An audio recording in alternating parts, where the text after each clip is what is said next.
Cause bijou dotem, nigiguntsemenekaning, donji.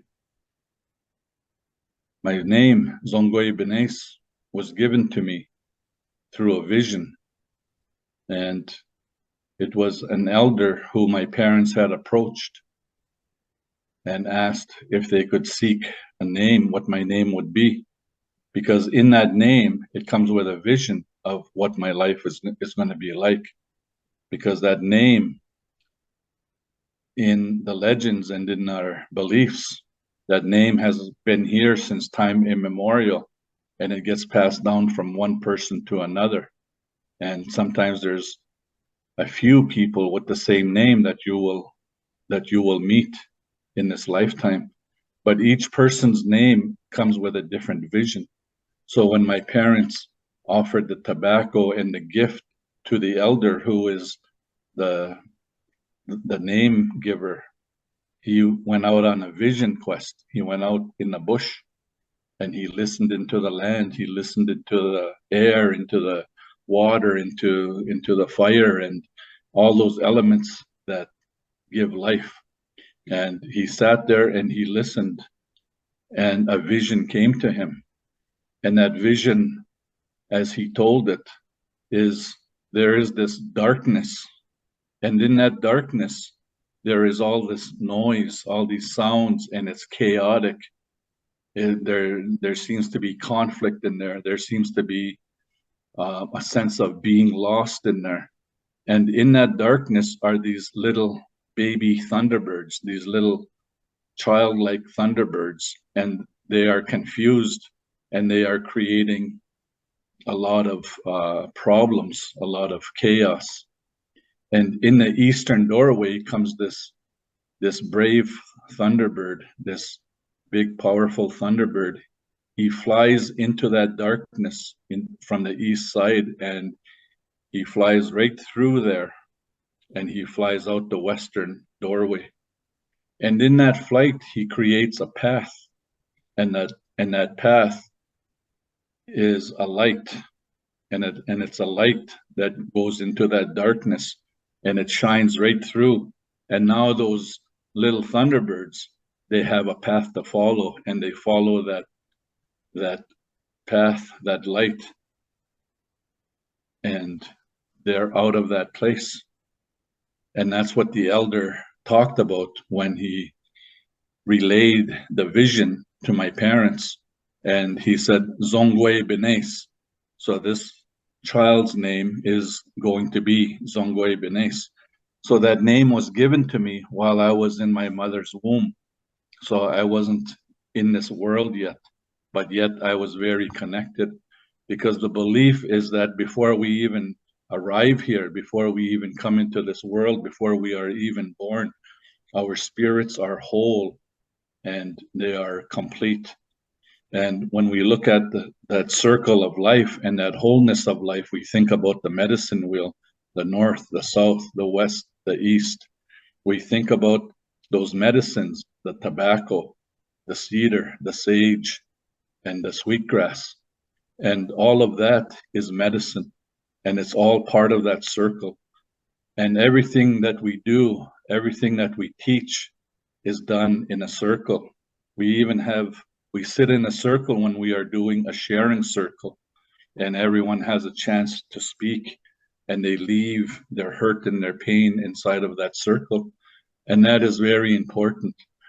And when that elder relayed the name in that period of darkness, he said, this child, he will experience some darkness. And what he's talking about there is trauma. And when I was a child, I was separated from my parents. I was separated from my family. I was separated from my community. And I was placed in a place called residential school. And that's where my journey of darkness, my journey of confusion, my journey of chaos and that darkness, that's where I lived. That's where I entered when I entered residential school, and the experiences that I went through. And that would be my journey for the next over 20 years, over 25, 28 years. And And that's the journey that I was on. That's the period of darkness. And that's where I was stuck with, dealing with issues like addictions and violence and just some things that would cause problems.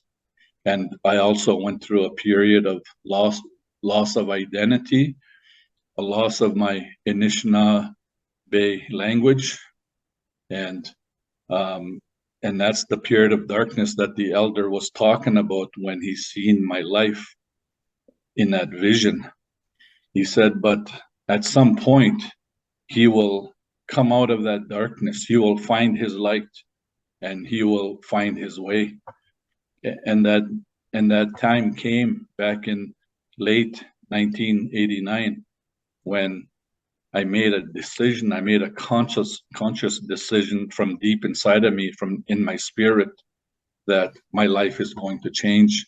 And I found my way out of that darkness with support, with guidance, with love, and with trust, because I had to trust this higher power and to trust a power that's greater than myself, because I needed that guidance. And that's what helped me to find that light. And I found my way. And that's where I started to recover. I started to find out who I am. I even accepted my name, Zongwe Benes, because even in that period of darkness, I would never say my name.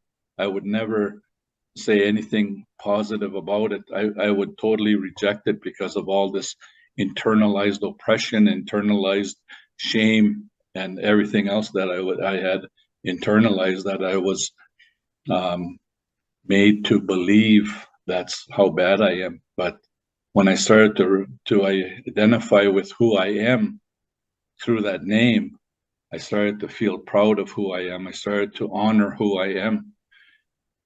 And in that, it led me to this work that I do today.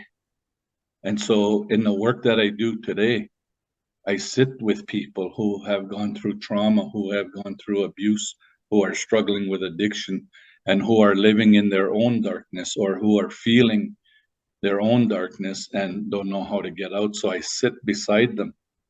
I sit with them and I journey with them until they find their light and they find their own path out of that healing, out of that place of pain and hurt.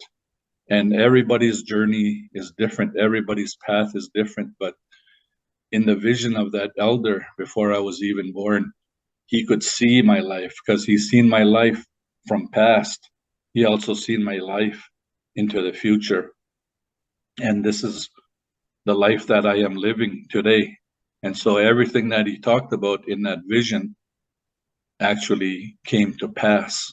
And it's still, I'm still living it today because I work with people. I do what I can to help them, to guide them, and for them to find their own light. I don't find it for them because I don't know what that is, but I'll journey with them, I'll accompany them, and they connect and they find their own light, their own spirit. And many people who come out of that darkness find their own spirit name. They get their own names, and how it helps them, because they've always been that, because that's how powerful a name can be when we have that spirit name, because it comes to us from the spirit world and it talks about our life and our experiences in life and what we're going to do. So that's how it came to be, and I proudly carry it. And anytime I do a presentation, anytime I sit in a circle, anytime I speak to people, I always say, Zongwe Bines Dijnikaz. So I'm saying, my name is Zongwe Bines. And people often will ask, how do you translate that? What does that mean? And I'll usually say, well, if you have a few days, I'll tell you everything about that vision. But I hope that I explained enough in this short time to talk about how names were given and the process, but also carrying that name, because it's really your spirit that was already fully developed, that was already there. And now the spirit is connected to a human life, Chimiwich.